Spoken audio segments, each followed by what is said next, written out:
तो इसी के साथ हम एमसीएल का ये प्रोग्राम अभी शुरू कर रहे हैं। हमारा जो प्रोग्राम है, बेसिकली हमारा जो सेक्टर है, वैसे इंडिया में बहुत सारे सेक्टर्स हैं। टूरिज्म सेक्टर है, प्रोडक्शन सेक्टर है, ऐसे ही बहुत सारे सेक्टर में से हमारा ये जो सेक्टर है that is oil and gas sector. ये ऑयल एंड गैस सेक्टर इसलिए हम बोलते हैं, और ये रिन्यूएबल है बिकॉज वो हम रिन्यू कर सकते हैं। वो कैसे, आइए उसको समझते हैं। तो बेसिकली हम ये जो रिवॉल्यूशन की बात कर रहे हैं, वो रिवॉल्यूशन हम इसलिए बोलते हैं क्योंकि अगर किसी भी बिजनेस की शुरुआत होती है तो फिनेंशियल टर्म से शुरू होती है। मगर हम यहाँ पे फिनेंशियल फ्रीडम की तो बात कर ही रहे हैं, मगर साथ ही साथ हम ह्यूमिनिटी की भी बात कर रहे हैं। हम सिर्फ बिजनेस पैसा इसके बारे में नहीं सोच रहे हैं। हमें जो भी काम करना है वो हमारे आसपास रहने वाले हर एक ऑर्गेनिज्म के बारे में सोच के आगे बढ़ने से काम करना है। और इसीलिए ये जो रिवॉल्यूशन है, ये सिर्फ रिवॉल्यूशन ना रह के ये ग्रीन फ्यूल रिवॉल्यूशन बनता है, क्योंकि हम ये हरित ईंधन क्रांति की ओर चल रहे हैं। तो ये बेसिकली जरूरत क्यों है? हम कोई भी काम करते हैं, हम पढ़ाई करते हैं, हम कुछ काम करते हैं, हम जॉब करते हैं, तो बेसिकली उसके पीछे कोई रीजंस होता है। तो ये रीजन की जरूरत क्या है, ये हमारा काम जो है हम क्यों कर रहे हैं? तो ये जो काम है उसके पीछे बहुत सारे हमारे प्रॉब्लम्स जुड़े हुए हैं। आज अगर आप देख लो, आपके आसपास जो भी प्रॉब्लम्स है, ये मैं आपके साथ डिस्कस कर रही हूँ। तो वो सारे जो प्रॉब्लम्स है, उसकी जड़ अगर किसी कहीं से शुरू हो रही है तो वो है ग्लोबल वार्मिंग। ये ग्लोबल वार्मिंग हम लोग सब जानते हैं कि ग्लोबल वार्मिंग जो है वो बेसिकली हमारा जो अर्थ है उसका टेम्परेचर दिन प्रतिदिन बढ़ता जाता है, वही ग्लोबल वार्मिंग है। मगर इसके पीछे रीजन क्या है? तो हम सब जानते हैं कि ये जो बेसिकली ग्लोबल वार्मिंग है उसका मेन अगर कोई कल्प्रिट है, तो मतलब उसका जो दोषी है, तो वो दोषी है बेसिकली हमारा पेट्रोल और डीजल जो हम लोग यूज करते हैं डे टू डे लाइफ में। तो ये कहाँ से जनरेट होता है? तो ये जो पेट्रोल एंड डीजल है वो बेसिकली फॉसिल फ्यूल है। मतलब कि हम बोल सकते हैं कि अश्मी ईंधन है। तो ये अश्मी जो है हो रही है, तो वो क्रिएट होती है जमीन के अंदर बहुत सारे सालों तक। प्रोसेस होने के बाद उसमें से क्रूड ऑयल बनता है, और वो जो क्रूड ऑयल है उसका बाइफरगेशन करते हैं अलग अलग टेम्परेचर पे, उसको हम अलग अलग डिस्ट्रीब्यूट करते हैं, और उसके हिसाब से पेट्रोल डीजल कैरोसिन वो सब उसमें से हम बाइफरगेट करते हैं। और फिर उसका जब कंबक्शन मतलब कि उसका जब दहन होता है, तो उसमें से कार्बन डाइऑक्साइड बनता है, और वो कार्बन डाइऑक्साइड जैसे जैसे उसकी मात्रा बढ़ती जाती है, वैसे वैसे उसमें से मैक्सिमम अमाउंट में टेम्परेचर की इंक्रीमेंट होता है। यही नहीं, मगर साथ ही साथ कोल। कोल मतलब कि कोयला। ये कोयला जो है वो भी जब जलता है तो उसमें से भी कार्बन डाइऑक्साइड का प्रोडक्शन होता है। तो अभी हम लोग जो यूज कर रहे हैं बिजली, तो बिजली का निर्माण कहाँ से हो रहा है? बिजली का निर्माण हो रहा है कोयले से। और वही नहीं, न्यूक्लियर से भी हो रहा है। न्यूक्लियर पावर पावर प्लांट्स होते हैं, तो न्यूक्लियर पावर प्लांट्स तो इससे भी बहुत ही भयानक है, क्योंकि उसकी असर तो हमें बहुत लाखों सालों तक उसकी इफेक्ट रहने वाली है। तो ये सब कारण है ग्लोबल वार्मिंग का। और यही कारण है क्योंकि पहले के जमाने में क्या था कि 2-3 सालों में एक बार नेचुरल कैलामिटी आती थी या फिर नेचुरल डिजास्टर्स आते थे। मगर अभी आप देखोगे कि साल में 1 से 2 बार नेचुरल कैलामिटी आ जाती है, कहीं पे बाढ़ आ जाती है, कहीं पे चक्रवात आ जाता है। तो ये सारे प्रॉब्लम्स क्यों है? Just because of global warming. Because हमने जो एक्शन कर दिया है उसका रिएक्शन अभी हम लोग उसको फेस कर रहे हैं। साथ ही साथ दूसरा है कैंसर फार्मिंग। ये कैंसर फार्मिंग कैसे जनरेट हो रहा है? पहले हमारे देश में श्वेत क्रांति हुई थी, जिसकी शुरुआत वर्गीस कुरियन सर ने की थी। तो वो श्वेत क्रांति जो है वो बेसिकली दूध से रिलेटेड थी। मगर उसके बाद हमारे देश में ग्रीन रिवॉल्यूशन की शुरुआत हुई थी, और ये ग्रीन रिवॉल्यूशन की शुरुआत के साथ साथ केमिकल फार्मिंग भी शुरू हुआ था। मतलब कि हमारे देश में 1965 के बाद मैक्सिमम अमाउंट में यूरिया डीएपी का यूज होना शुरू हो गया था। तो ये यूरिया डीएपी जो है वो शुरू शुरू में तो सबको बहुत अच्छा लग रहा था, क्योंकि उससे प्रोडक्शन बहुत ज्यादा आ रहा था।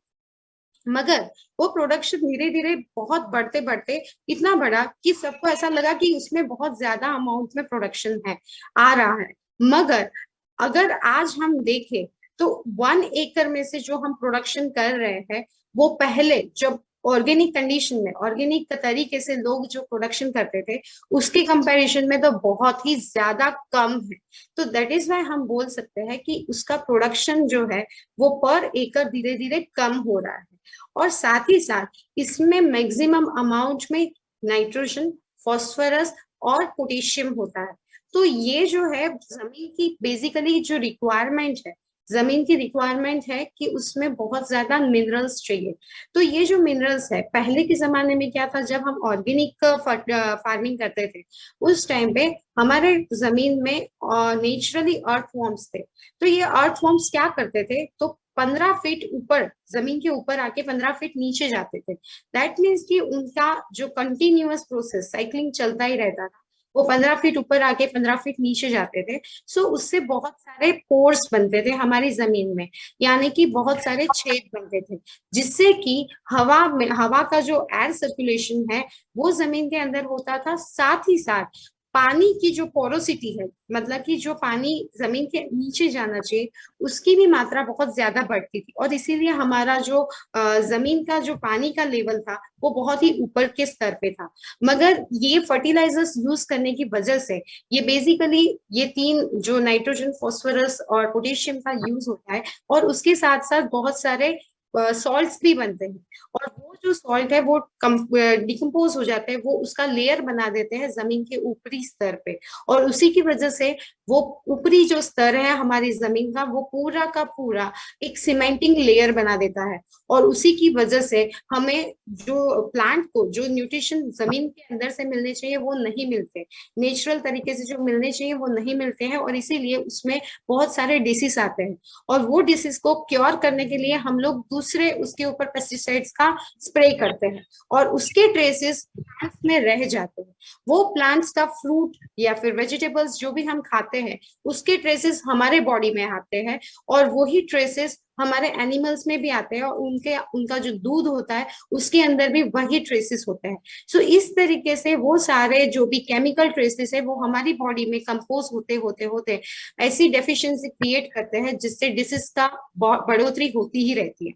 और इसीलिए हमारी जो रेजिस्टेंस पावर है वो धीरे धीरे कम होता है। और इसी की वजह से हमारे आसपास आपने देखा होगा कि बहुत सारी जगह पे बहुत सारे हमारे रिलेटिव्स या फिर फ्रेंड्स, उसमें कोई ना कोई ऐसा बंदा होता है कि जिसको ये कैंसर का फेस करना पड़ता है। तो ऐसा ये प्रॉब्लम भी हमारे लिए बहुत ही डिफिकल्ट है, जिसको हमें सॉल्व करना पड़ेगा। साथ ही साथ इसके साथ दूसरा भी हमारा एक प्रॉब्लम है, दैट इज फॉरेन एक्सचेंज। अब ये फॉरेन एक्सचेंज में अगर अभी रिसेंटली की बात करूं, तो हमारा 8 लाख करोड़ रुपीस, हमारा हमारे जो देश का इतना बड़ी अमाउंट, वो हम लोग हर साल बाहर दे रहे हैं, बिकॉज हमें वहां से क्रूड ऑयल इंपोर्ट करना है, हमें क्रूड ऑयल वहां से लेना है, क्योंकि हमारे डे टू डे लाइफ को हम लोग सिक्योर कर सके। इसलिए हम लोगों को हर साल इतना पैसा हमारा बाहर देना पड़ रहा है। और उसी की वजह से हम जो हमारा फॉरेन एक्सचेंज है वो इतना इस्तेमाल करते हैं। और इसीलिए हमारा जो आम पर्सन है, आम लोग है, उन लोगों को उतनी अपॉर्चुनिटी नहीं मिलती है जितनी मिलनी चाहिए। जो जितना टैक्स पे कर रहे हैं उतनी फैसिलिटी उनको नहीं प्रोवाइड कर सकते, because of this foreign exchange problem. साथ ही साथ प्लास्टिक वेस्ट, ये भी बहुत बड़ी समस्या है, क्योंकि अगर आप देखोगे तो हमारे आसपास बहुत ज्यादा अमाउंट में प्लास्टिक है। और प्लास्टिक जो है वो बेसिकली क्रूड ऑयल में से ही बनती हुई एक प्रोडक्ट है। तो ये जो प्लास्टिक है वो ना केवल सिर्फ जमीन को हार्मफुल करती है, मगर वो पानी के लिए भी उतनी ही नुकसानकारक है। कैसे? तो पानी के ऊपर, मतलब कि मैं जमीन के ऊपर अगर प्लास्टिक आ जाता है तो वो डायरेक्टली जो एयर सर्कुलेशन, एयर का कांटेक्ट जमीन के साथ होना चाहिए वो नहीं होने देता, साथ ही पानी का भी कांटेक्ट नहीं होने देता। और इसीलिए प्लास्टिक जो है वो हमारी जमीन को बहुत ही पॉल्यूटेंट करता है। और साथ ही साथ अगर वो पानी के अंदर जाता है तो पानी के अंदर जितने भी जीव हैं उनके लिए भी वो बहुत ही नुकसानकारक हो जाते हैं, और पानी को भी वो पॉल्यूटेंट कर देते हैं। तो इसी वजह से उसको, और ये बहुत सारे तक उसका डिग्रेडेशन जो होना चाहिए वो भी नहीं होता, और इसीलिए उसके ढेर बनते जाते हैं। और ये इतने बड़े बड़े ढेर होते हैं, बहुत सारी सिटीज में आपने देखा होगा, इतनी बड़े बड़े अमाउंट में उसके ढेर है कि हम कल्पना भी नहीं कर सकते। और एक एनालिसिस के अकॉर्डिंग इतने सारे ढेर बनने के बाद अगर थोड़े साल तक ऐसा ही चलता रहा तो हमें शायद से रहने के लिए भी जगह का इंतजाम हमें करना पड़ेगा। तो ये प्लास्टिक वेस्ट जो है वो भी बहुत बड़ी समस्या है। और साथ ही साथ हमारे भारत जैसे देश के लिए, जहाँ पे पॉपुलेशन का रेट बहुत ही ज्यादा है, तो वहां पे ऑलरेडी हमारा फॉरेन एक्सचेंज बाहर जा रहा है, तो हम यहाँ पे जो अपॉर्चुनिटी क्रिएट करनी चाहिए वो हम इतने अमाउंट में नहीं कर सकते। और इसी वजह से हमारे वहां पे अनएम्प्लॉयमेंट रेशियो सबसे ज्यादा है। ये सिर्फ युवाओं के लिए भी समस्या नहीं है, मगर ये गवर्नमेंट की भी समस्या हो चुकी है आज की तारीख में। तो ये सारी जो समस्या है, ये कोई ना कोई तरीके से डायरेक्टली या इनडायरेक्टली हम सबसे जुड़ी हुई है। तो ये समस्याओं का हल क्या हो सकता है, ये समस्याओं का हम क्या निदान कर सकते हैं? तो ये निदान हमें जो अगर देता है तो that is only possible due to MCL. तो जी हाँ, ये एमसीएल है कि जो इस सारे 5 जो सॉल्यूशन है ग्लोबली, ये प्रॉब्लम्स है, ये ग्लोबल प्रॉब्लम्स का अगर कोई सॉल्यूशन है तो दैट इज एमसीएल। तो ये कैसे देता है, तो आइए चलो हम ये देखते हैं। तो बेसिकली ये हम हमारी मदर अर्थ को सेव करने के लिए कर रहे हैं। और अगर आप देखोगे तो हम जो फॉसिल फ्यूल जो यूज कर रहे हैं, वो फॉसिल फ्यूल को हम रिप्लेस करेंगे बायोफ्यूल से। जो फॉसिल फ्यूल है वो बेसिकली, जैसे हमने ऑलरेडी देखा, कि वो क्रिएट करेगा ग्लोबल वार्मिंग को, वो बहुत ही ज्यादा ग्लोबल वार्मिंग ऑलरेडी क्रिएट कर चुका है। तो वो ग्लोबल वार्मिंग को हम मिनिमाइज और देन आफ्टर रिडक्शन और बहुत ही ज्यादा न्यूनतम कर सकते हैं बायो सीएनजी से। अब ये बायो सीएनजी से कैसे हम उसको न्यूनतम कर सकते हैं, हम देखते हैं। ये बायो सीएनजी जो है वो बेसिकली उसका जो प्रोडक्शन होगा वो नेपियर ग्रास से होगा। ये नेपियर ग्रास जो है वो दैट इज प्लांट, वो ग्रीन प्लांट्स है। अब ये जो ग्रीन प्लांट्स होते हैं उसमें से हम बायो सीएनजी का निर्माण करते हैं, और वही हम हमारे व्हीकल्स में, हमारे डे टू डे यूज में हम उसको यूज करते हैं। तो उसमें उसका कंडक्शन होके वापस से क्या बनेगा, कार्बन डाइऑक्साइड। और हमें पता है कि वो जो कार्बन डाइऑक्साइड है वो बेसिकली ग्रीन प्लांट्स जो है वो उसको एब्जॉर्ब कर लेते हैं, उसके रेस्पिरेशन में उसको ले लेते हैं। सो दैट इज वाई फिर से वो जो प्लांट्स हो गए नेपियर ग्रास, उसमें से अगेन हमारा बायो सीएनजी हम प्रोडक्ट करेंगे, और प्रोडक्शन करने के बाद उसमें से फिर से CO2 बनेगा। सो इन दिस वे ये पूरी साइकिल चलती रहती है। और इसी की वजह से हम जितना कार्बन डाइऑक्साइड का प्रोडक्शन करते हैं हमारे व्हीकल्स थ्रू, हमारे फैक्ट्रीज थ्रू, वो सबका सब हम लोग हमारा जो प्लांट है वो उसको एब्जॉर्ब कर देता है। दैट मीन्स कि वो बैलेंस हो सकता है। और ये बैलेंस होने की वजह से ही ये जो सीएनजी है वो हम बोल सकते हैं कि बेसिकली वो प्रोडक्शन हो रहा है प्लांट्स में से। तो ये बैलेंस होता है और इसीलिए ये सस्टेनेबल रहेगा। और ये इसीलिए हम बोलते हैं कि ये बायो सीएनजी है, और वही हमारा सोल्यूशन बनेगा ग्लोबल वार्मिंग के लिए। साथ ही साथ फर्टिलाइजर, अब ये जो फर्टिलाइजर है उसका भी हम सोल्यूशन देंगे। क्योंकि मैंने जब बहुत सारे मीटिंग्स की तो सभी किसानों ने मुझे यही पूछा कि अगर आप इतने फर्टिलाइजर्स के, हम लोग जो केमिकल फार्मिंग कर रहे हैं उसके बारे में आप इतने सारे क्वेश्चंस उठा रहे हो, आप इतना बोल रहे हो कि ये इतना हार्मफुल है, तो गवर्नमेंट उसको डायरेक्टली क्यों बंद नहीं कर रही? तो गवर्नमेंट ऐसा स्टेप इसलिए नहीं उठा रही है बिकॉज ऑफ द रीजन, अगर वो उठा रही है तो अभी हमारी हालत भी श्रीलंका जैसे हमारे पड़ोसी देश जैसी हो सकती थी। क्योंकि अभी आज की तारीख में वो कितना फेस कर रहे हैं, क्योंकि उन्होंने बिल पास कर दिया कि अभी हम लोग केमिकल फार्मिंग नहीं करेंगे, केमिकल पेस्टिसाइड यूज नहीं करेंगे। तो अभी उनका प्रोडक्शन रेट बहुत ही कम हो चुका है। तो हमें एक तुरंत ही फर्टिलाइजर्स जो है उसके रिप्लेसमेंट में हमें उनको कुछ फर्टिलाइजर, ऑर्गेनिक फर्टिलाइजर प्रोवाइड करने पड़ेंगे। तभी जाके हम वो रिड्यूस करते करते मिनिमाइज करेंगे और फिर उसको कम कर देंगे और जीरो कर सकते हैं। और इसीलिए हमारा जो फर्टिलाइजर है वो इसीलिए उम्दा क्वालिटी का है, क्योंकि हमारा जो प्लांट है नेपियर ग्रास, उसमें से सिर्फ और सिर्फ हम जो निकाल रहे हैं वो सीएनजी ही निकाल रहे हैं। दैट मीन्स कि मीथेन ही निकाल रहे हैं, बाकी के मिनरल्स, विटामिन उसमें एज इट इज है।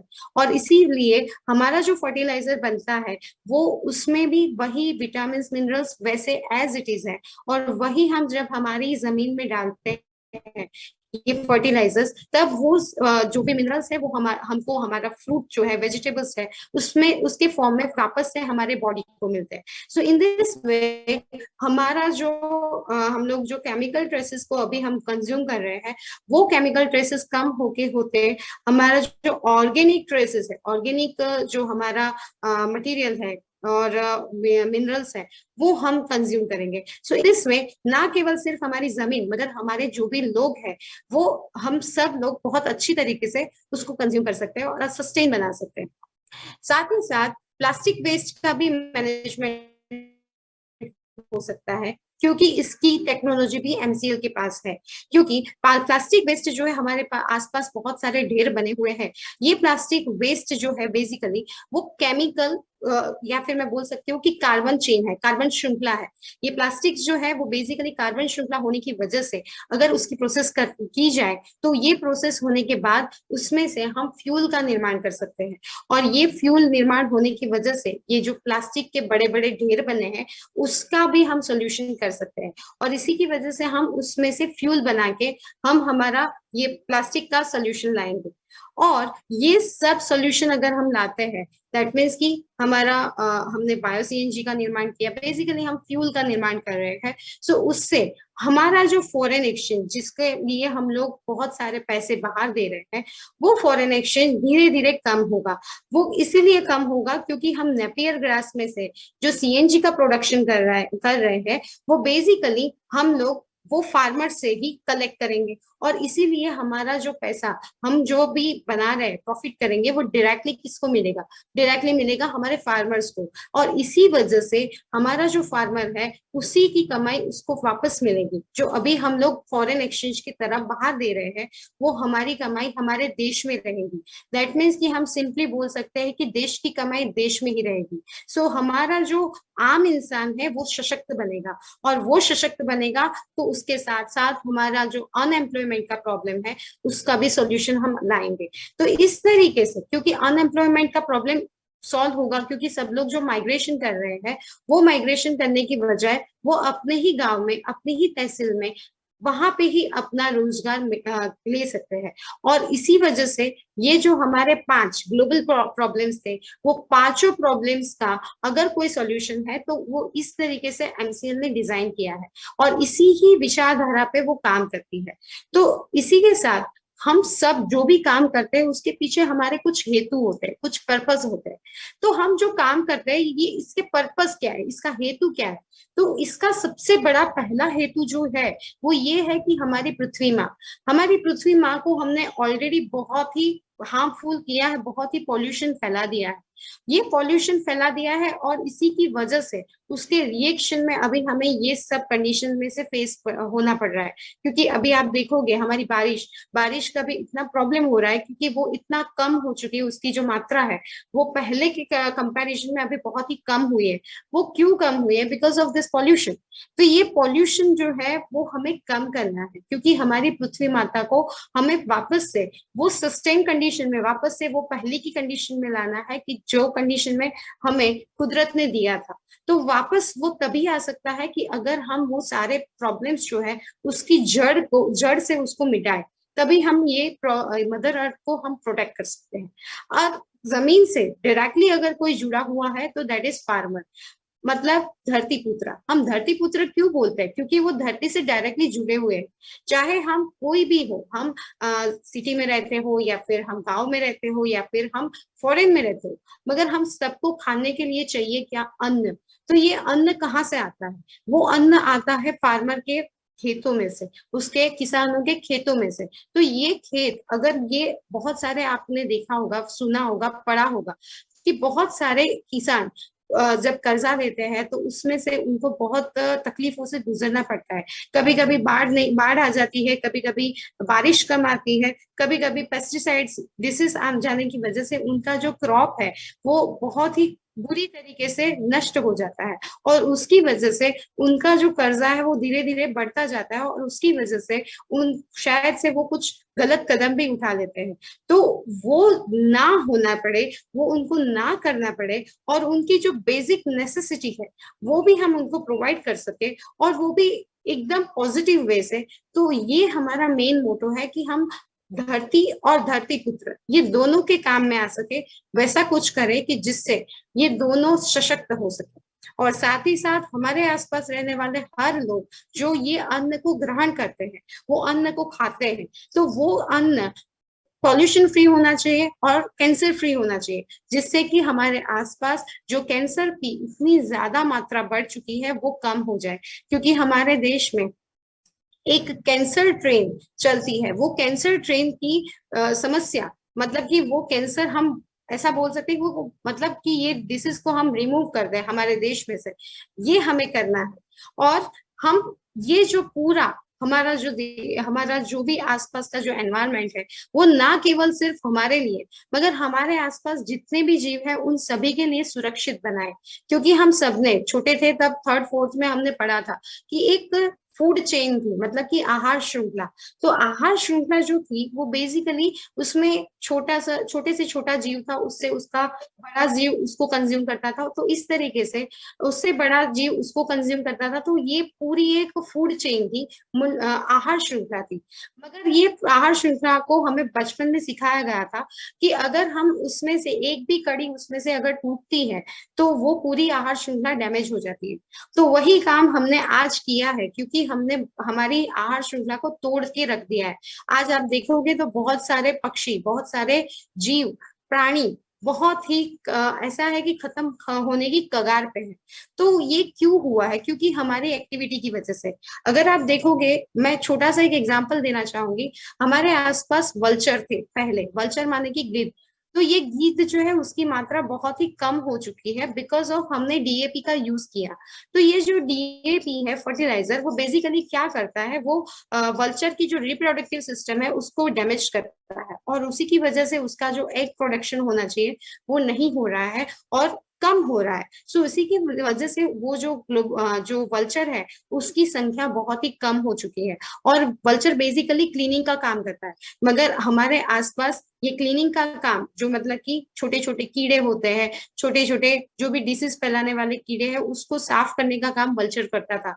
मगर ये वल्चर कम होने की वजह से ये कीड़े बढ़ते हैं, और उसी की वजह से हमारा क्रॉप भी उसको नुकसान होता है। तो ये तो हुई एक बात। मगर ऐसे तो बहुत सारे प्राणी हैं, बहुत सारे पक्षी हैं कि जो हमारे आसपास जरूरी है, नॉट सिर्फ फार्मर के लिए नहीं, मगर हमारी आहार श्रृंखला को बनाए रखने के लिए। तो ये हमने बिगाड़ी है, उसको वापस से फिर से वही कंडीशन में लाने के लिए हमें प्रयत्न करना है, और वही हमें करना है। यही सारे हमारे हेतु है, और इसी के बेसिस पे हमारी एमसीएल काम कर रही है। तो ये सिर्फ हमारी एमसीएल नहीं, मगर हमारा जो गवर्नमेंट है ये भी उसी के साथ जुड़ा हुआ है।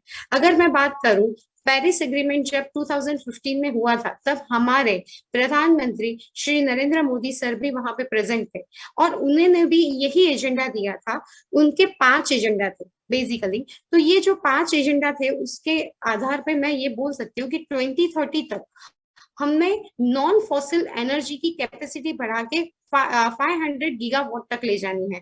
दैट मीन्स कि हमें फॉसिल फ्यूल का जो हम लोग इंपोर्ट कर रहे हैं, या फिर हम उसमें से जो भी प्रोडक्शन कर रहे हैं, वो मिनिमाइज करना है और धीरे धीरे उसको कम कर देना है। और 2030 तक हमें रिन्यूएबल एनर्जी की जो मात्रा है वो 50% तक बढ़ा देनी है। मतलब कि ये जो समिट हुई थी उसके टाइम से जो हम लोग यूज कर रहे थे, तो आज तक हमने जो प्रोडक्शन किया है, वो रिन्यूएबल एनर्जी जो है उसको हमें बढ़ाना है, हमारे देश में उसकी मात्रा बढ़ानी है।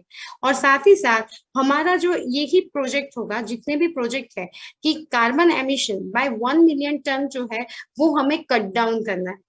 और 2030 तक हमें कार्बन इंटेंसिटी से जितनी भी इकोनॉमी जनरेट होती है, मोर देन 45%, उसको भी कट डाउन करनी है, उसको भी डाउन करनी है।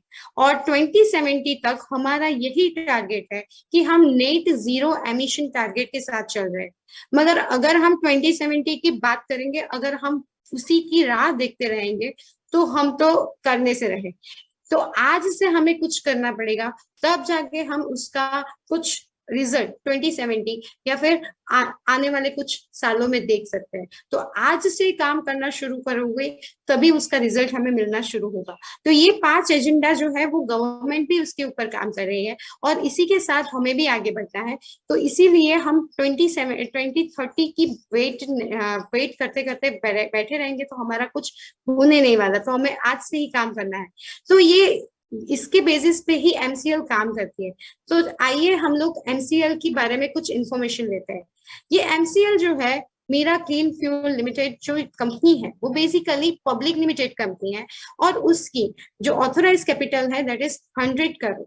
और आपको ये जान के बहुत ही खुशी होगी कि हमारे ये कंपनी के साथ हमारे ये जो फॉर्म है, हमारी जो ऑर्गेनाइजेशन है, उसके साथ 725 प्लस प्रोजेक्ट, जी हाँ 725 प्लस प्रोजेक्ट हमारे साथ जुड़ चुके हैं। और इतना ही नहीं मगर हमारे साथ एमवीपी दैट मीन्स की विलेज प्रोजेक्ट जो है उसके भी होल्डर्स हमारे साथ 4000 विलेजर्स भी हमारे साथ जुड़े हैं। और इतना ही नहीं मगर हमारे साथ 30 लाख फार्म जुड़े हैं। तो इतना बड़ा बैकग्राउंड, इतना बड़ा बिग बैकग्राउंड किसी भी और फर्म के पास, किसी भी और व्यक्ति के पास, कंपनी के पास नहीं है जितना हमारे पास है। तो ये अपने आप में एक बड़ी अचीवमेंट है जो हमारे एमसीएल ने अचीव की है। और ये जो कंपनी है वो बेसिकली सिचुएटेड है दादर मुंबई में। ये ऑलरेडी आप सब लोग जानते ही होंगे। मगर हम लोग जो बात करते हैं हमेशा, एमसीएल जो है वो कर्म में बिलीव करती है, वो बातों में बिलीव नहीं करती। और इसीलिए हमने जो सभी बोला है वो हम कंप्लीटली उसको मानते भी हैं और उसके ऊपर काम भी करते हैं। तो हमारा जो एमसीएल का जो पायलट प्रोजेक्ट है वो कोलाड के अंदर रायगढ़ डिस्ट्रिक्ट में है और वो फुल्ली ऑटोमेटेड है और वो एडवांस टेक्नोलॉजी से कार्यरत है। तो ये हमारी जो श्रृंखला है, हमारी जो विचारधारा है वो यही है कि हम 2030 तक हमारे भारत को ईंधन के क्षेत्र में आत्मनिर्भर बनाए। जैसे अगर मैं बात करूं आज की तारीख और रशिया के बीच में, वो अल्टीमेटली अगर उसका जड़ अगर हम देखेंगे तो दैट इज ओनली ईंधन। और पहले के जमाने में ऐसा मानते थे कि जिसके पास सत्ता वो राजा, मगर आज के जमाने में और आने वाले कई सालों में जिसके पास ईंधन वो राजा। तो यही बात हमें समझनी है। और अगर हमें भारत को विश्व गुरु बनाना है तो हमें डेफिनेटली ईंधन के क्षेत्र में आत्मनिर्भर होना ही पड़ेगा। और यही हमारा विजन है और यही इसके साथ ही हम आगे बढ़ते हैं। साथ ही साथ हमारा मिशन भी यही है कि एमसीएल एक ऐसी मूल्य श्रृंखला विकसित करने के लिए प्रतिबद्ध है जो ऊर्जा, पर्यावरण और आम लोगों को सशक्त बनाने के लिए समर्पित है। आपने बिजनेस तो बहुत तरीके के देखे होंगे, मगर वो सारे business related to financial conditions पे हो गए। मगर ये बिजनेस एक ऐसा बिजनेस है कि जो ऊर्जा, पर्यावरण और आम लोगों को साथ में लेके चलता है, उन सभी को सशक्त बना के आगे बढ़ता है। तो इसीलिए ये डिफरेंट है, ये अलग है और सभी बिजनेसेस से। और ऐसी विचारधारा अगर किसी ने दी है तो ये है एमसीएल। अब ये कैसे बनेगा? तो ये बेसिकली लोग जो हमारे साथ इतने सारे लोग जुड़े हुए हैं, तो ये सारे लोगों को हम एक दिशा दे रहे हैं, उनको एक एनवायरनमेंट के प्रति अवेयर कर रहे हैं और एनवायरनमेंट के प्रति उनको जागृत करके उसके लिए उनको सशक्त बना रहे हैं कि आप ये एनवायरनमेंट हमारे लिए कितना जरूरी है। और ये सभी जागृति आने के बाद और लोग हमारे साथ जुड़ने के बाद हम उनको प्रॉफिट, मतलब कि हम जो बिजनेसेस कर रहे हैं उसके साथ प्रॉफिट भी मिला के ये सभी एक साथ मिलता है, तभी सस्टेनेबिलिटी रहती है। क्योंकि अगर 2-3 साल कुछ अच्छे से काम हुआ और बाकी के सालों में उसका कुछ परिणाम नहीं मिला तो वो सस्टेन नहीं रहेगा, वो लंबे समय तक नहीं रहेगा, जैसे कि न्यूक्लियर एनर्जी में अभी हो रहा है। तो वैसे ही हमें ये लंबे समय तक हमारे आने वाली जनरेशन तक ये पहुंचाना है। और इसीलिए हमें ये तीनों को साथ में लेके चलना है। और यही साथ में लेके चलेंगे तभी हम कुछ हमारे देश को, जो हमारा विश्व गुरु बनना है, वापस से हमारे देश को जो सोने की चिड़िया थी उसमें से सोने का शेर बनाना है। तो इसीलिए ये तीनों को साथ में लेके ही चलना पड़ेगा। और ये विचारधारा अगर किसी ने दी है तो वो है हमारे डॉक्टर श्याम गोलब सर। तो ये सर जिन्होंने ये पूरी विचारधारा, ये पूरा बिजनेस मॉडल है, उसका निर्माण किया है, ये पूरा डिजाइन किया है। और यही विचारधारा वो हमेशा हमारे अंदर, हम सभी को हर फ्राइडे वेबिनार में हमें वो सभी यही ज्ञान देते हैं कि हमें क्या करना चाहिए, हमारे एनवायरनमेंट के प्रति हमारी क्या जिम्मेदारी है और हमें उसके लिए कैसे समर्पित रहना चाहिए। तो यही हमें वो सिखाते हैं और यही हमें आगे बढ़ने के लिए प्रेरणा स्रोत बनता है। साथ ही साथ हमारी मीरा मैडम माता जी, ये हमें बहुत ही अच्छे से सिखाती है। इन्होंने ही ये सारी विचारधाराओं का निर्माण किया है और इसी की वजह से हम आगे बढ़ने के लिए इंस्पायर होते हैं। और साथ ही साथ लवेश सर, प्राची मैम और मंगेश सर हमेशा हमारे साथ जुड़ते हैं, बिकॉज वो डायरेक्टली हमसे कांटेक्ट में रहते हैं और हमसे हमें आगे बढ़ने के लिए मदद रूप रहते हैं और हमें इंस्पायर भी करते हैं कि यस, हमें कॉन्फिडेंट बनाते हैं कि हम कुछ आगे कर सकते हैं। तो यही टीम, हमारी 5 समस्या है तो उसके सामने 5 सॉल्यूशन है और ये 5 सॉल्यूशन को देने वाले लोग भी हमारे पास है। तो ये 5 का जो मिश्रण है वो बहुत ही अनोखा है और बहुत ही अलग है। तो ये हमारा जो एमसीएल का जो एक्चुअल प्लांट है वो रायगढ़ डिस्ट्रिक्ट में कोलाड में सिचुएटेड है और ये हमारा पूरा ये पायलट प्रोजेक्ट है। इसीलिए ये पायलट प्रोजेक्ट के अंदर हम लोग ऑलरेडी हमारा जो प्रोडक्शन है बायो सीएनजी का वो ऑलरेडी कर रहे हैं। और इसमें हम लोग जो भी डिजाइन है वो कुछ इस तरीके से आप देख सकते हैं। और बेसिकली ये जो हमारा टेक्नोलॉजी है वो इसीलिए एडवांस टेक्नोलॉजी है क्योंकि ये ओल्ड टेक्नोलॉजी से बहुत ही डिफरेंट है। हमारी जो ओल्ड टेक्नोलॉजी थी वो बेसिकली वन डाइजेस्टर सिस्टम पे चलती थी और वो जो वन डाइजेस्टर सिस्टम थी वो BARC, Bhabha atomic research centre ने डेवलप की थी। और ये बीएआरसी ने जो डेवलप की थी उसमें से हमें 100 टन अगर रॉ मटेरियल हम यूज करते हैं तो उसमें से हमारा जो यील्ड आता था, प्रोडक्शन आता था, वो 2 to 3 टन आता था। दैट मीन्स कि हमारा मेजोरिटी ऑफ रॉ मटेरियल जो है वो हम लोग वेस्ट कर देते थे क्योंकि उसमें से प्रोडक्शन जो यील्ड आना चाहिए वो बहुत ही कम आ रहा था। उसके बाद जो सेकेंड टेक्नोलॉजी आई है वो है जर्मनी ने उसकी रिसर्च किया है और वो है 2 स्टेज डाइजेस्टर सिस्टम। और उसके बाद हमारी लेटेस्ट टेक्नोलॉजी है that is 4 stage digester system. अब ये 4 स्टेज डाइजेस्टर सिस्टम कैसे एडवांस है उसको देखते हैं। उसका जो फर्स्ट डाइजेस्टर है उसमें हाइड्रोलिसिस प्रोसेस होती है जिसमें हम पानी के साथ प्रोसेस करते हैं और पानी के साथ प्रोसेस करके उसका ग्लूकोज फ्रुक्टोज जैसी चीजें बनती हैं। और ये बनने के बाद हमारा जो सेकेंड स्टेज डाइजेस्टर होता है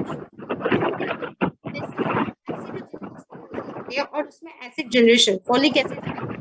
और इसके बाद हमारा जो थर्ड डाइजेस्टर है उसमें एसिटिक एसिड जेनेसिस, ऐसी थर्ड डाइजेस्टर में हमारी प्रोसेस है। और फोर्थ डाइजेस्टर में हमारा मीथेन यानी कि सीएनजी, इसका निर्माण होता है। तो इस तरीके से हमारी ये जो 4 स्टेज डाइजेस्टर सिस्टम जो है वो कुछ इस तरीके से काम करती है और इसीलिए ये सबसे एडवांस टेक्नोलॉजी है और इसीलिए ये सबसे उम्दा क्वालिटी की है और इसीलिए हम लोग ये जो टेक्नोलॉजी है ये वर्ल्ड क्लास टेक्नोलॉजी बोल सकते हैं। अब ये जो टेक्नोलॉजी है उसका भी ये एमसीएल के पास रोड मैप है। उसकी जो शुरुआत होगी वो 10 टन पर डे, मतलब कि हमारा जो सीएनजी का प्रोडक्शन होगा वो पर डे 10 टन का होगा, ये उसके शुरुआत है। और फिर स्टेप बाय स्टेप हम 100 ton per day, 4 ton per day और 500 टन पर डे, इस तरीके से हम लोग ये स्टेप बाय स्टेप इसको इंक्रीज करते रहेंगे। तो ये रोड मैप भी एमसीएल के पास रेडी है और इसी के बेसिस पे वो आगे बढ़ता है। अब आता है लोकेशंस। अगर मैं बात करूं कि हमारा जो प्लांट है उसका हम डिफरेंट डिफरेंट लोकेशन पे उसको अवेलेबल कर सकते हैं, क्यों, इसकी जरूरत क्यों है? हम इसीलिए करते हैं, बेसिकली हमारा जो तालुका, हमारा जो तहसील होता है वो बड़े पैमाने पे होता है, उसका जो डिस्टेंस है, उसका जो एरिया है वो बड़ा होता है। तो इसीलिए वहां पे जो रॉ मटेरियल की जो अवेलेबिलिटी है, उसका जो रॉ मटेरियल का जो ट्रांसपोर्टेशन है वो इजीली हो सके और हमारे वहां पे जो भी एम्प्लॉय काम करने वाले हैं उनका भी ट्रांसपोर्टेशन इजी हो सके। और इसी की वजह से हम लोग ये जो लोकेशंस है उसको डिफरेंट डिफरेंट सिचुएशंस पे हम एस्टेब्लिश कर सकते हैं। और साथ ही साथ सबसे बड़ा अगर इसका फायदा है तो वो है सेफ्टी पर्पस। सेफ्टी पर्पस इसीलिए क्योंकि अगर हमने बहुत सारी अलग अलग जगह पे हमारा प्लांट एस्टेब्लिश किया है तो कोई एक प्लांट में कोई भी अगर टेक्निकल इश्यूज आते हैं तो उसको हम ओवरकम करके दूसरे प्लांट्स जो है उसकी तो प्रोडक्शन हमें मिलेगी, मगर कोई एक में भी कुछ भी आता है तो उसको हम चेंज करके हमारे प्रोडक्शन पे कुछ भी उसकी असर नहीं होगी। तो इस तरीके से सेफ्टी पर्पस के लिए भी हमारा ये डिफरेंट लोकेशन का जो आइडिया है उस पे हम काम कर रहे हैं। और साथ ही साथ ये हमारी एमसी जो है उसकी बहुत ज्यादा बिगेस्ट अपॉर्चुनिटी हम इसलिए बोलते हैं बिकॉज ये एम्प्लॉयमेंट प्रोवाइड करता है। आज आपने देखा होगा कि कोरोना के टाइम पे बहुत सारे मजदूर जो थे वो माइग्रेट कर रहे थे और माइग्रेट करके वापस से अपने गांव में आ रहे थे। तो सोचो कि उन्होंने जब माइग्रेशन किया होगा एक्चुअल में, तो वो कितने सारे अमाउंट में कितने सारे लोग अपने अपनी धरती को छोड़ के बाहर सिटी में जा रहे होंगे। आप कल्पना भी नहीं कर सकते कितने लोग बाहर जा रहे हैं और उसकी वजह से हमारे गांव टूट रहे हैं। और वो गांव अगर टूटेंगे, जैसे कि हमारे राष्ट्रपिता ने बोला है कि अगर कोई देश तभी आगे बढ़ सकता है कि जब उसका गांव समृद्ध हो, तो ये हमारा जो गांव है वो तभी समृद्ध हो सकता है कि अगर हमारा एम्प्लॉयमेंट हम गांव में या तहसील में ही प्रोवाइड करें। और यही काम एमसीएल कर रहा है। साथ ही साथ हम ऑर्गेनिक फार्मिंग भी कर रहे हैं क्योंकि हमारा जो फर्टिलाइजर है वो कम्प्लीटली 100% ऑर्गेनिक है। और इसीलिए हम जो प्रोवाइड कर रहे हैं फर्टिलाइजर वो भी ऑर्गेनिक है और इसीलिए हमारा ऑर्गेनिक फार्मिंग होगा। और बंजर जमीन पे हम बाम्बू फार्मिंग करेंगे। अब लोग सोचेंगे कि बंजर जमीन पे हम बाम्बू को कैसे बना फार्मिंग कर सकते हैं। यस, हम वो कर सकते हैं। बीइंग अ न्यूक्लियर फिजिसिस्ट मैं बोल सकती हूँ कि जहाँ पे न्यूक्लियर एक्सप्लोजन हुआ है, न्यूक्लियर बॉम्ब ब्लास्ट जहाँ पे हुआ है, वो जमीन वो धरती पर भी अगर बाम्बू का फार्मिंग हो सकता है तो हमारी ये बंजर जमीन है वहां पे तो हो ही सकता है। तो इसीलिए हमें बाम्बू फार्मिंग, कोई भी हमारी बंजर जमीन है वहां पे हम बाम्बू फार्मिंग करके उसमें से बहुत सारे इको फ्रेंडली प्रोडक्ट्स बना सकते हैं और वो इको फ्रेंडली प्रोडक्ट्स का हम सेलिंग कर सकते हैं। तो इस तरीके से ये जो अपॉर्चुनिटी है वो एक दूसरे के साथ जुड़ी हुई है। साथ ही साथ हम ऑर्गेनिक चीजें जो बनाते हैं उसका प्रोडक्शन करते हैं, उसका वैल्यू एडिशन करके एमसीएल एक आउटलेट हर एक विलेज में एस्टेब्लिश करेगी कि जिससे हर एक व्यक्ति को, हर हमारे देश के हर एक व्यक्ति को जो भी चीजें मिल रही है वो ऑर्गेनिक मिलेगी। और साथ ही साथ हम बायोफ्यूल का तो निर्माण करेंगे ही, तो वो करते हैं तो उसको तो सेलिंग तो करना ही है, तो हम बायोफ्यूल सेलिंग का भी एस्टेब्लिशमेंट कर रहे हैं। सो इस तरीके से हम हमारी अपॉर्चुनिटी को दिन प्रतिदिन बढ़ाते ही जाएंगे। और हम जो लाइफ स्टॉक, जैसे पता है हमें कि बहुत सारे लोग गांव में लाइफ स्टॉक रखते हैं, गाय भैंसे होती है, तो उनका जो डग होता है, उनका जो गोबर होता है, उसमें से हम बायो प्लांट पेंट्स को बनाते हैं। और ये जो बायो पेंट्स है वो बहुत ही ज्यादा हेल्दी है।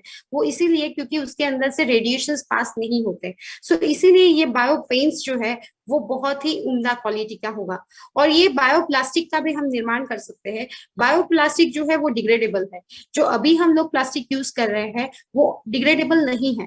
ये बायोप्लास्टिक होगा वो डिग्रेडेबल होगा, दैट इज वाई ये एनवायरमेंट को हार्मफुल नहीं करेगा। साथ ही साथ हम सुएज प्लांट ट्रीटमेंट के लिए भी आगे बढ़ेंगे, जिसमें हमारे पास प्राइमरी, सेकेंडरी और टर्शरी जो भी टेक्नोलॉजी है उसके लिए भी हमारी एमसीएल हमेशा उत्कृष्ट कार्य करेगी। और प्लास्टिक टू फ्यूल, तो ये ऑलरेडी हम जानते हैं कि प्लास्टिक में से हम फ्यूल का निर्माण करेंगे।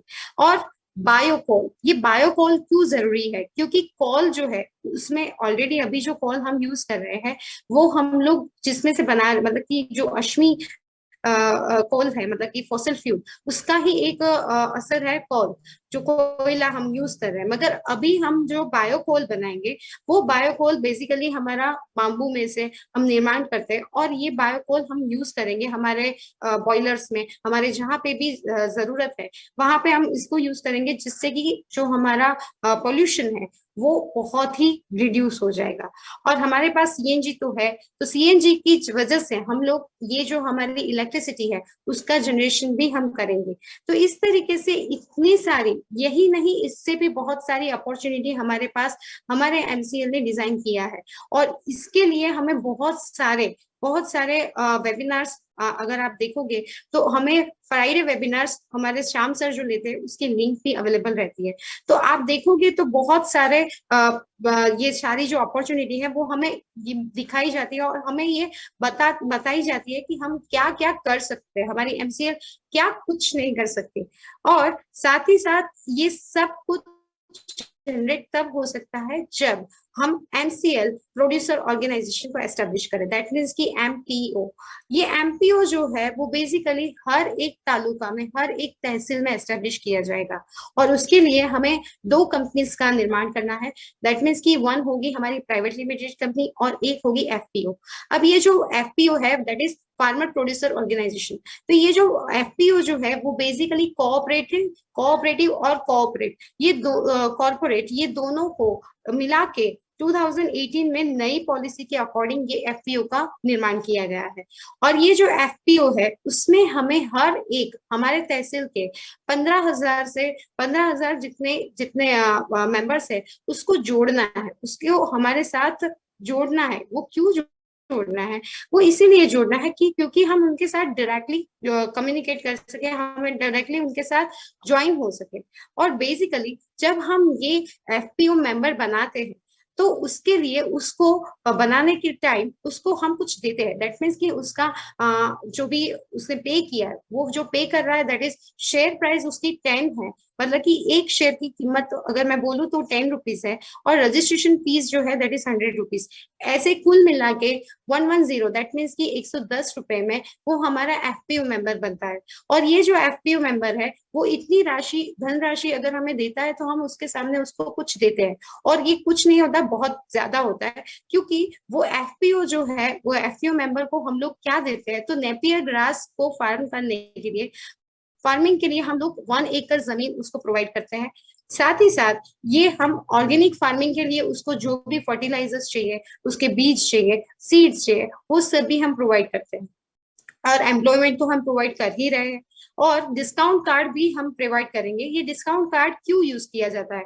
क्योंकि हम सब लोग व्हीकल्स यूज करते हैं और वो व्हीकल्स में हम जब सीएनजी को रिफिल करवाते हैं तो उस टाइम पे हम डिस्काउंट कार्ड का यूज करेंगे। और साथ ही साथ हर एक विलेज में हमारे जो ऑर्गेनिक आउटलेट्स होंगे वहां पे भी ये डिस्काउंट कार्ड का यूज किया जाता है।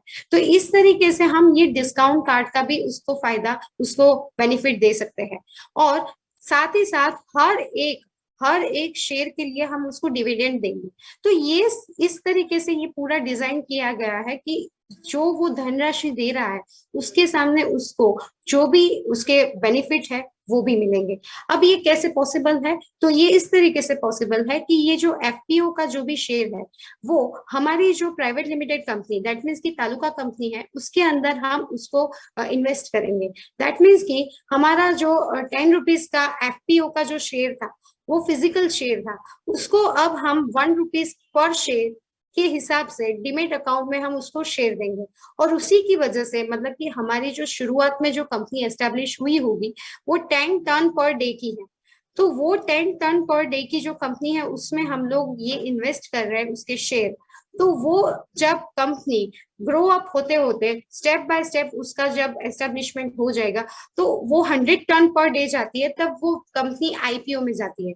और वो आईपीओ में जब जाती है तो according to SEBI rules, SEBI के रूल्स के अकॉर्डिंग उसका जो 1 रुपीज का जो शेयर था वो एवरेजली मिनिमम 100 रुपीज बढ़ जाता है। सो इस तरीके से वो जो हमारी तालुका कंपनी थी उसका ग्रो अप बढ़ते बढ़ते 100 रुपीज, उसका शेयर जो है वो 1 रुपीज से बढ़ते 100 रुपीज हो चुका है। तो इस तरीके से ये जो शेयर है उसकी वैल्यूएशन बढ़ती है। और इसी तरीके से हम उसने जो 10 रुपीज अगर शेयर किए हैं तो उसके सामने उसको बहुत ही ज्यादा अमाउंट में पैसे हम देते हैं। तो इसे क्योंकि ये हम लोग इसी तरीके से काम करते हैं। तो ये एक उसको फिजिकल शेयर होता है और तीसरा होता है डीमेट शेयर, जो डीमेट अकाउंट में हम देते हैं। तो इसी तरीके से ये पूरा जो स्ट्रक्चर है, जो हम एफपीओ मेंबर जो हमारे साथ जुड़े हैं उनके साथ इस तरीके से काम कर सकते हैं। और साथ ही साथ हम हवा में कभी बातें नहीं करते, तो हमारा ये जो प्रोडक्शन होगा वो कैसे होगा? तो अगर हमने 100 टन रॉ मटेरियल अगर लिया है नेपियर ग्रास का और या फिर एग्रीकल्चरल वेस्ट, तो ये 100 टन अगर हम लेते हैं तो उसमें से हमें आउटपुट क्या मिलेगा? तो हमारा आउटपुट होगा averagely 10 ton CNG, bio CNG हम उसमें से बनाते हैं। और साथ ही साथ उसमें से 15 टन सॉलिड फर्टिलाइजर का निर्माण होता है। अब ये जो सॉलिड फर्टिलाइजर है वो हमें हमारे जो भी किसान हैं उनको हम डिस्ट्रीब्यूट करते हैं, और ये सॉलिड फर्टिलाइजर उनको प्रोवाइड करते हैं। साथ ही साथ हमारा 70 टन लिक्विड फर्टिलाइजर बनता है। अब ये जो लिक्विड फर्टिलाइजर होता है वो बेसिकली सॉइल कंडीशनिंग का काम करता है, मतलब कि जमीन को कंडीशनिंग, मतलब कि उसमें जो भी रिमेनिंग, जो भी बहुत ही डेफिशिएंसी है, जहाँ पे भी जो भी मिनरल्स नहीं है उसकी डेफिशिएंसी को वो पूर्ति करता है, और इसीलिए ये कंडीशनिंग का काम करता है। मगर कहीं कहीं पे कोई कोई हमारे जो तहसील है वहां पे शायद से पानी की कमी होती है, तो ये जो लिक्विड फर्टिलाइजर है उसको हम रिसाइकल करके वापस से हमारे प्लांट में हम यूज कर सकते हैं। और उसके साथ साथ हमारा 5 टन CO2 भी निर्माण होता है। अब ये जो CO2 होता है वो that is in liquid form. अब ये जो लिक्विड फॉर्म में होता है इसी के लिए हम लोग उसको फायर एक्सटिंग्विशर में भी यूज कर सकते हैं। अगर आप देखोगे तो हमारे आसपास बहुत सारे कोल्ड स्टोरेजेस होते हैं, तो उसमें ड्राई आइस का यूज होता है, तो उसमें भी हम ये CO2 का यूज कर सकते हैं। और व्हाइट हाउसेस, ग्रीन हाउसेस, उन सभी में ये CO2 का यूज होता है। सो इस तरीके से हमारा जो 100 टन रॉ मटेरियल है उसका 100% हम यूटिलाइज करते हैं। तो इसीलिए इसको हम बोलते हैं एडवांस टेक्नोलॉजी। तो ये इसीलिए एडवांस है क्योंकि सबका सब 100 टन जो रॉ मटेरियल है सबका सब हम लोग यूज करते हैं। और साथ ही साथ इसका स्कोप क्या है, तो हम ऑलरेडी यूज करते हैं हमारे व्हीकल्स में सीएनजी को, तो अभी हम लोग यूज कर रहे हैं, मगर वो जो सीएनजी है वो बेसिकली फॉसिल फ्यूल से बना हुआ है। तो ये हम रिप्लेस करेंगे हमारे बायो सीएनजी से। साथ ही साथ अगर आप सभी जानते ही हैं कि हमारे जो कैबिनेट मिनिस्टर है नितिन गडकरी सर, उन्होंने अपना खुद का ट्रैक्टर जो सीएनजी पे ऑलरेडी कार्यरत किया है, तो वही हम भी कर सकते हैं। हमारे ट्रैक्टर, हमारे तहसील में ट्रैक्टर्स है, उसको भी हम वापस से, मतलब कि हम उसको सीएनजी में कन्वर्ट कर सकते हैं और सीएनजी में ही उसको चलाते हैं। तो फिर इस तरीके से ये हमारे व्हीकल साथ ही साथ ट्रैक्टर्स में भी हम लोग को उसको यूज करेंगे। और गैस जनरेटर, जो अभी के जो जनरेटर्स होते हैं उसमें हम लोग मोस्टली डीजल का यूज कर रहे हैं, मगर हम आने वाले दिनों में हम गैस से जनरेटर्स को भी यूज करेंगे। और अभी हम लोगों के वहां पे ये जो सारी सीएनजी का जो प्रोडक्शन होगा बहुत ज्यादा अमाउंट में, तो हम लोग उससे हमारे जो ट्रेन है, ट्रेन में भी ग्रीन ट्रेन, दैट मीन्स कि हम लोग ट्रेन में भी सीएनजी का यूज करेंगे। और ये सब के बावजूद हम लोग हमारे ट्रांसपोर्टेशन के लिए ट्रक्स और डोमेस्टिक के लिए भी हम इसका यूज कर सकते हैं। तो इस तरीके से बायो सीएनजी जो है उसके स्कोप मैक्सिमम है, जिसको हम बहुत अलग अलग जगहों पे यूज कर सकते हैं फ्यूल की तरह। और ये हमारा गोल है कि सस्टेनेबल डेवलपमेंट गोल। ये गोल इसलिए है क्योंकि हमारे देश में आज हम अगर देखेंगे तो बहुत सारे लोग जो बेसिक नेसेसिटी होनी चाहिए वो भी नहीं मिल रही है। अगर मैं बात करूं ग्राउंड लेवल की, तो बहुत सारे लोग ऐसे हैं कि जिनको एक वक्त का खाना भी नहीं मिलता, तो वो उनकी एक वक्त की जो रोटी है वो भी उनको प्रोवाइड करें। और उनकी जो बेसिक नेसेसिटी, एक इंसान की जो बेसिक नेसेसिटी है, वो सब जब तक हम प्रोवाइड ना करें तब तक हमें काम करते रहना है, और तब तक हम सबको एकजुट होके एक साथ रह के आगे बढ़ना है। तो ये सस्टेनेबल गोल्स तभी हमारे फुलफिल होंगे।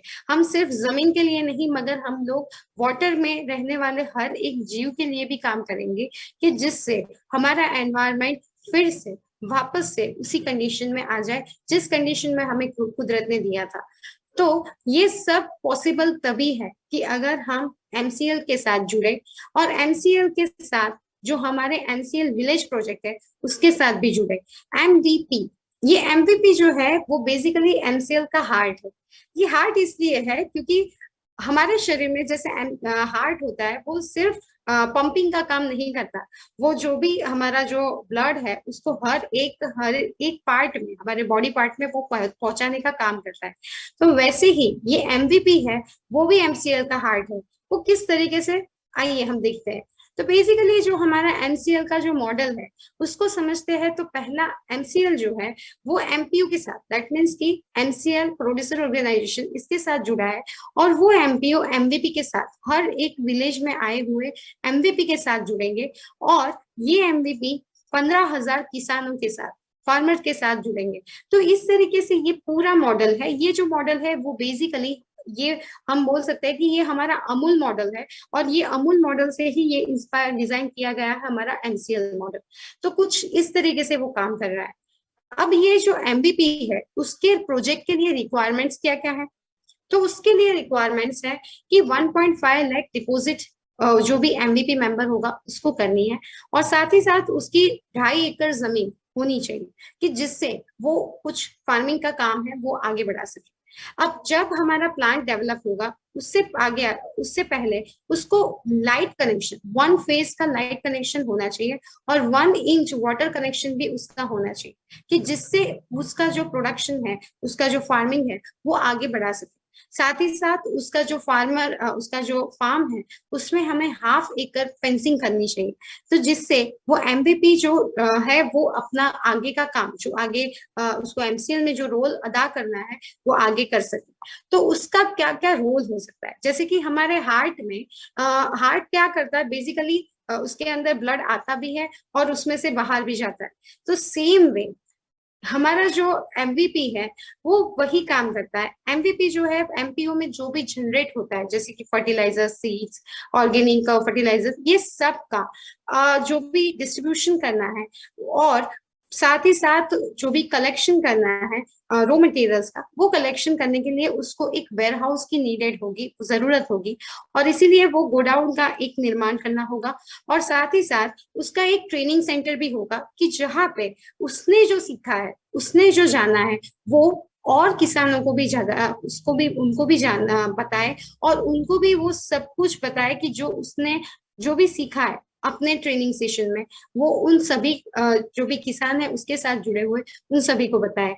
तो इस तरीके से वो एक जो भी सीखता है वो दूसरों को भी बताता है। तो इस तरीके से ये एमवीपी जो है वो एक पूरी श्रृंखला का निर्माण करने में सबसे बिल्डिंग ब्लॉक का अगर काम करता है तो वो है एमवीपी। और साथ ही साथ हमारे विलेजेस में, जैसे ऑलरेडी मैंने बताया कि विलेजेस में हम लोग ऑर्गेनिक मोल का आउटलेट बनाएंगे, तो उसका भी अगर हैंडलिंग है वो सब कुछ हमारा एमवीपी करेगा। तो इस तरीके से एमवीपी जो है वो अपने आप में एक बिजनेस है, क्योंकि ये एमवीपी जो है हमारी संस्कृति बहुत ही हस्तकला, हम बोल सकते हैं कि हम माटी कला, इस सब से जुड़े हुए हैं। तो ये सब हमारी संस्कृति जो है उसमें हमारी बहुत ही उम्दा क्वालिटी थी, हम उसमें बहुत ही ज्यादा उत्तीर्ण थे, हम बहुत बोल सकते हैं कि हम फर्स्ट रैंक पे थे। तो आज भी, आज की तारीख में भी इसकी सबसे ज्यादा डिमांड है, मगर हम बोल सकते हैं कि due to some financial problems या फिर कोई रीजंस की वजह से ये जो संस्कृति है वो धीरे धीरे कम हो रही है। तो ये फिर से हमें पुनः निर्मित करनी है, वो पुनः निर्माण करके हमें उसको फिर से जिंदा करना है, और यही निर्माण हम कर सकते हैं क्योंकि हमारे एमवीपी डायरेक्टली इससे जुड़े हुए हैं, और यही एमवीपी को हमें वापस से लाने में एमसीएल हमारा योगदान करेगा, और एमसीएल इससे डायरेक्टली कंप्लीट करेगा और इसको आगे बढ़ने में मदद रूप रहेगा। तो ये जो हमारे आसपास बहुत सारे हस्तकला है उसको आगे लाने में, उसको आगे बढ़ाने में एमसीएल का बहुत ही उम्दा रोल होगा, और उसमें एमबीपी जो खुद से ऑलरेडी ये सारे बिजनेसेस से जुड़ा है वो डायरेक्टली इससे आगे बढ़ेगा। सो इस तरीके से ये पूरा एमबीपी हमारे लिए बहुत ही हार्ड का काम करता है। और ये क्यों जरूरी है, क्यों ग्राम पंचायत को हमें इतना फोर्टिफाई करने की जरूरत है, क्यों इसको इतना सस्टेन करने की जरूरत है?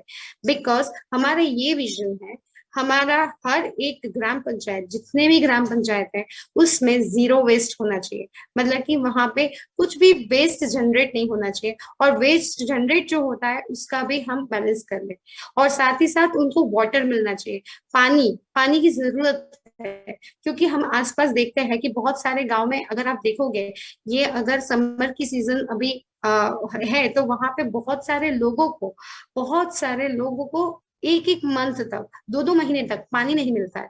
तो ये पानी को प्रोवाइड करने की जिम्मेदारी हमें उठानी चाहिए। और साथ ही साथ ये सब दोनों अगर उसका कंप्लीटली सस्टेन हो जाता है, फुलफिल हो जाता है, तो उनकी हेल्थ में तो सुधार होगा ही होगा, और एजुकेशन में होगा। क्योंकि अगर हर एक व्यक्ति एजुकेटेड होगा तो हमारा देश एजुकेशन में आगे बढ़ता है।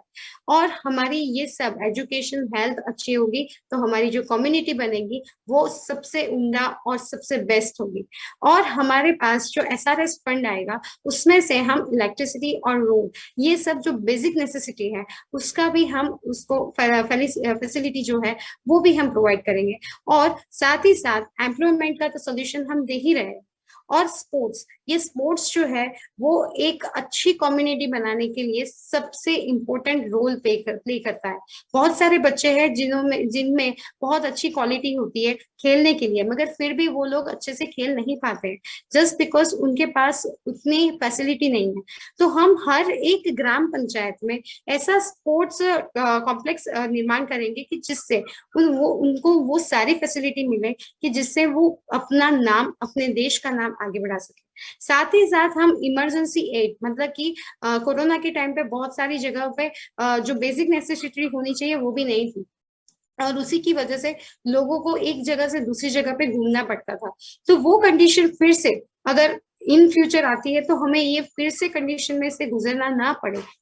और इसी के लिए हमारे हर एक ग्राम पंचायत में इमरजेंसी एड की निर्माण करना चाहिए। और यही हमारा विजन है, और इसी के साथ हम आगे बढ़ते हैं। और ये सब तभी मुमकिन है अगर हमारा एमबीई प्रोजेक्ट, उसकी रिक्वायरमेंट्स हम उसको समझते हैं। तो ये जो एमबीई प्रोजेक्ट है वो बेसिकली कहाँ से शुरू हो रहा है?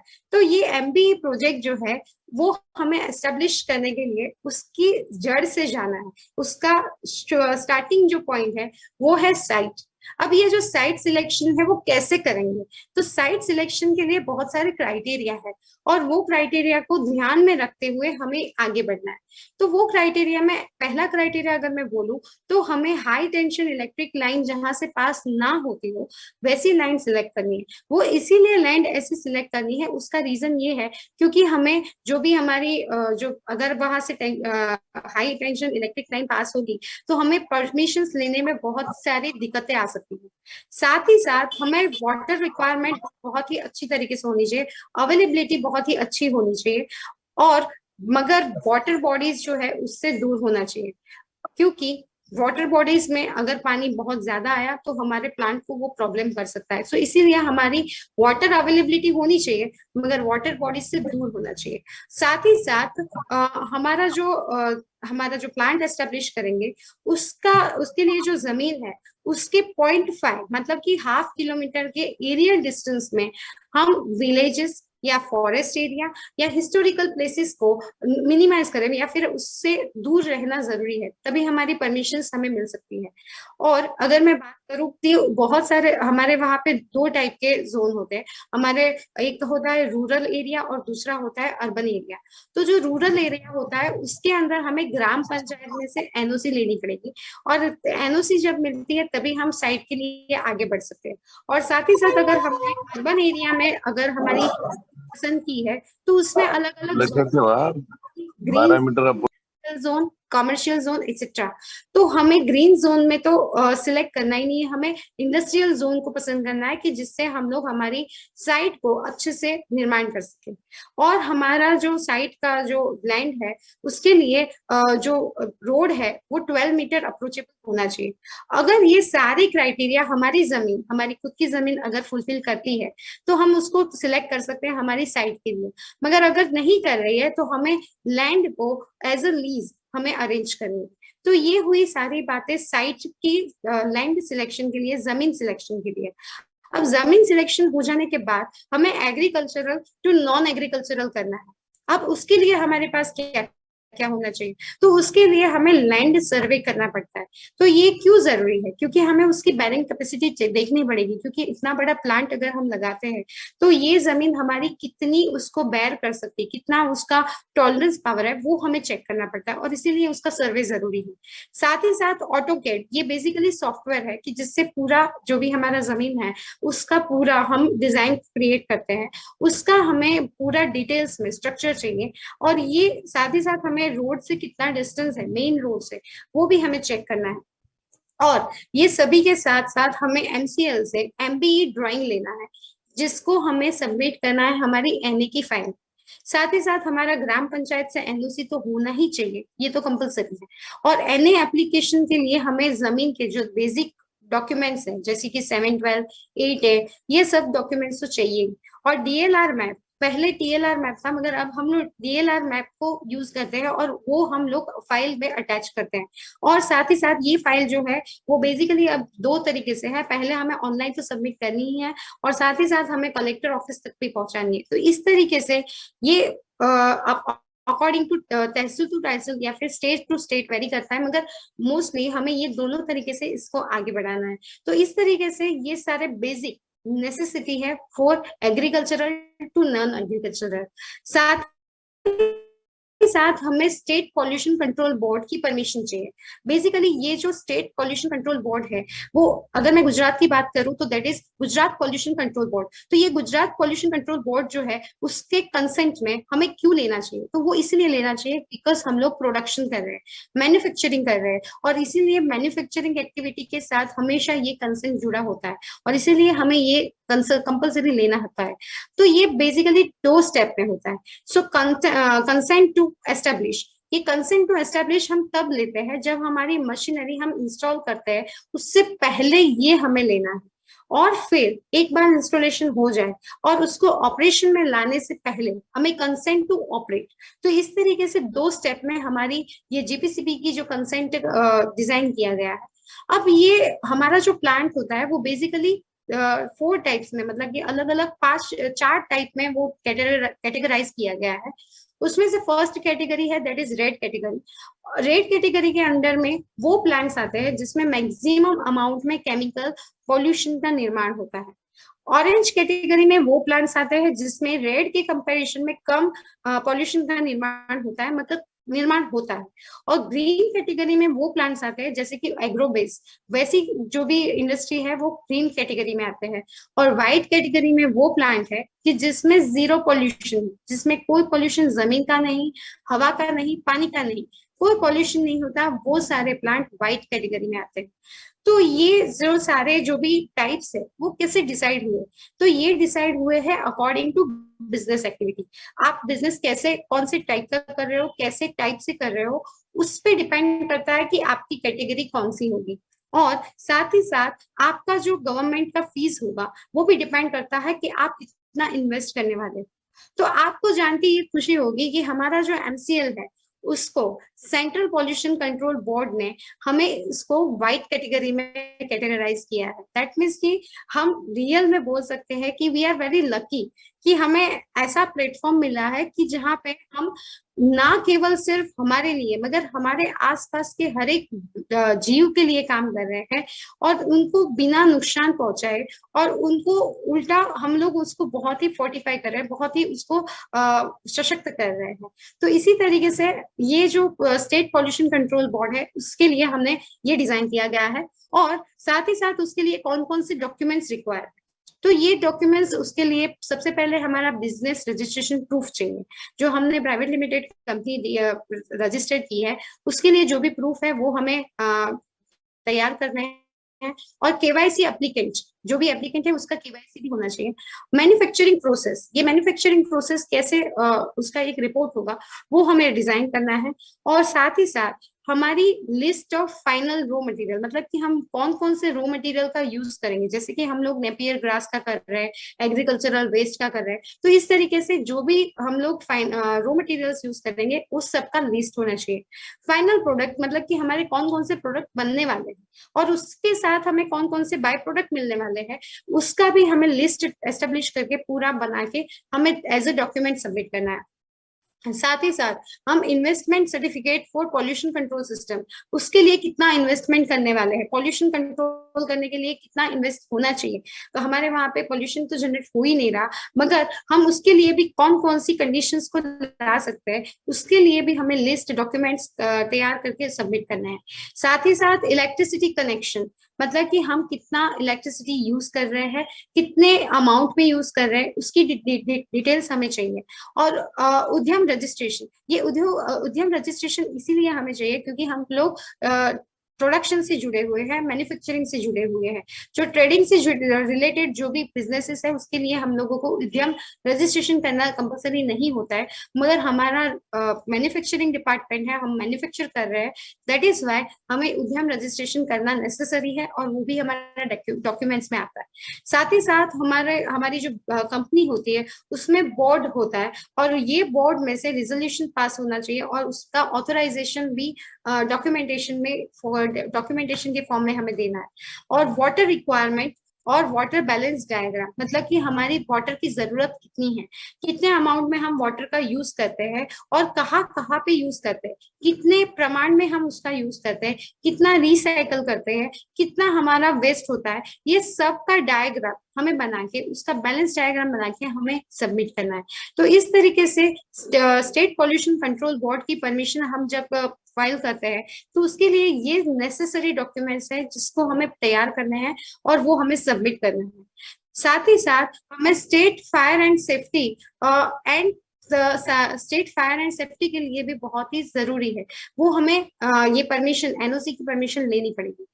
साथ ही साथ हम petroleum and explosive safety organization, इसके लिए भी हमें ये पैसो, ये बेसिकली पहले ऐसा माना जाता था एमसीएल में कि ये बहुत ही डिफिकल्ट स्टेज है, मगर आज हमारे हमारे लिए बहुत ही गर्व की बात है कि हमारा जो एमसीएल है उसमें से 4 जो एमपीओ है उनका पैसों का परमिशन ऑलरेडी आ चुका है।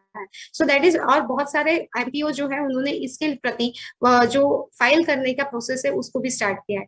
ये पैसों जो है वो बेसिकली क्यों लिया जाता है, बिकॉज जो भी लोग फ्यूल से रिलेटेड है, फ्यूल के साथ जो भी काम करते हैं, उसका प्रोडक्शन, सेलिंग या फिर ट्रेडिंग, उन सभी को पैसों की परमिशन लेनी जरूरी है और रिक्वायर है, और इसीलिए ये पैसों की रिक्वायरमेंट होती है।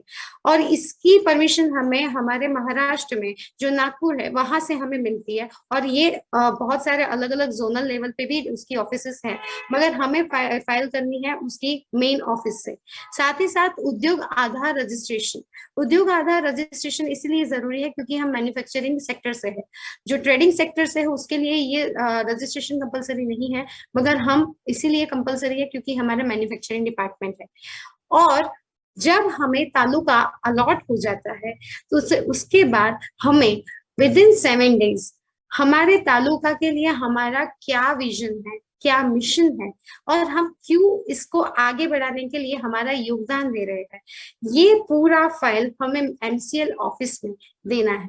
और साथ ही साथ हमारे तालुका के लिए कौन कौन से ग्राम पंचायत है, ग्रुप ग्राम पंचायत क्या है, उसका विलेज का जो भी डेटा है, पॉपुलेशन क्या है, उसमें कितने लोग हैं, कितने लाइव स्टॉक है, उस सभी का जो भी विलेज का डेटा है वो हमें प्रोवाइड करना है हमारी एमसीएल ऑफिस को, और उसका हमें मेल करना है, और ये मेल हमें विद इन 7 डेज करना है। तो ये सारी हमारी जो भी कंडीशंस है उसके लिए हमें अगर कोई हेल्पफुल है, हम कभी हमारी जर्नी में, थ्रू आउट जर्नी में कभी अकेले नहीं होंगे, हमारी जर्नी में हमेशा हमारे साथ एमसीएल खड़ी है, और हमेशा हमारे साथ एमसीएल से जुड़े हुए हर लोग हमेशा हमारी मदद के लिए आगे हैं। हमारे प्राइम बीडीएस कंसल्टेंट और जो भी हमारे आपके तहसील के बाजू में जितने भी तहसील होंगे वहां पे भी ये प्रोजेक्ट लगने वाले हैं, तो उन सभी के जो भी प्रोजेक्ट ओनर्स हैं वो सभी लोग हमारे हेल्पिंग हैंड्स हैं, और ये हमेशा आगे बढ़ के हमें, क्योंकि ये सारे लोगों की विचारधारा है वो यही है कि हम आगे बढ़ेंगे और सभी लोगों को साथ में लेके आगे बढ़ेंगे, और इसीलिए ये सारे के सारे लोग हमारे हेल्पिंग हैंड्स भी बनेंगे और हमारे साथ हमेशा आगे बढ़ने में हमारी मदद भी करेंगे और हमें आगे बढ़ने में हमेशा प्रोत्साहित करेंगे। तो ये है हमारा एमसीएल परिवार।